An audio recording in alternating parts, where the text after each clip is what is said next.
number of carmakers have introduced Amazon Alexa voice commands that can activate the locks and climate control on their cars. But Toyota is going a step further with Alexa integration by bringing Alexa into the car. Starting in 2018, Toyota will join the likes of BMW by offering the full Alexa voice-controlled app in Toyota and Lexus vehicles with either Entune 3.0 or Inform 2.0 infotainment systems. Though Toyota doesn't specifically say which models, we suspect the Camry and Sienna will be the first, since they're the only Toyotas with Entune 3.0.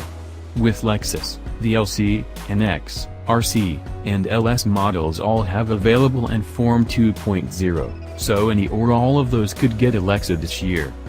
Toyota suggests a number of ways users could use Alexa in the car, such as for taking notes and setting reminders, activating apps, or for controlling other smart devices, such as the heating and cooling on your house. That suggestion rings strongly to those of us in the midst of the bomb cyclone winter storm.